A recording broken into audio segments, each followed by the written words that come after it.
আসসালামু আলাইকুম বন্ধুরা, আশা করি আপনারা সবাই খুব ভালো আছেন।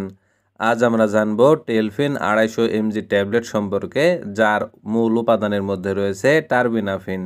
এটি কিভাবে কাজ করে, কিভাবে খেতে হয়, পার্শ্ব প্রতিক্রিয়া ও কি কি সতর্কতা নেওয়া জরুরি সম্পূর্ণ জানতে পারবেন আজকের এই ভিডিওতে। টেলফিন 250 mg ট্যাবলেটের উপকারিতা: 1. চুলকানি ও লালচে দাগ দূর করতে ওষুধটিকে ব্যবহার করা হয়। শরীরের কোনো অংশে যদি ফাঙ্গাসের কারণে চুলকানি হয় বা চামড়ায় গোল গোল দাগ পড়ে, তাহলে এই ওষুধটি সেই রোগ ভালো করতে সাহায্য করে। 2. নখের ফাঙ্গাস দূর করে। নখ মোটা হয়ে যাওয়া, কালচে রং, ভেঙে যাওয়া এইগুলো অনেক সময় ছত্রাকজনিত কারণে হয়।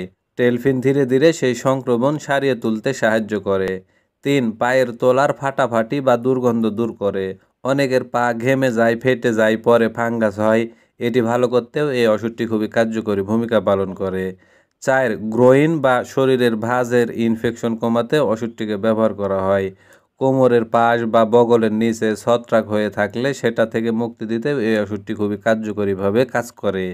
সহজভাবে যদি বলতে হয় তাহলে যেখানে ছত্রাক সেখানেই টেলফিন। এটি ছত্রাকের জন্ম বন্ধ করে ও ধীরে ধীরে শরীর থেকে একেবারে দূর করে দেয়। ওষুধটি খাওয়ার নিয়ম: সাধারণত প্রতিদিন একটি করে ট্যাবলেট ভরা পেটে খেতে বলা হয়, তবে প্রতিদিন একই সময় ওষুধটিকে খাওয়া ভালো। চিকিৎসকের পরামর্শ ছাড়া মাত্রা বা ডোজ কমানো বা বাড়ানো যাবে না।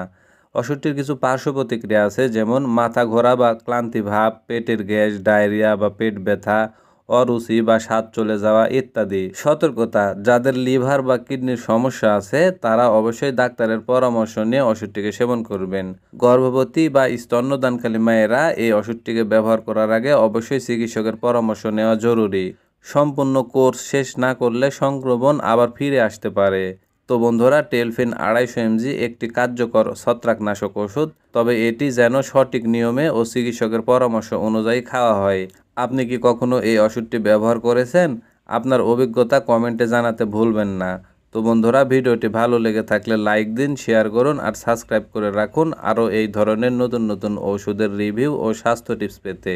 ধন্যবাদ সবাইকে।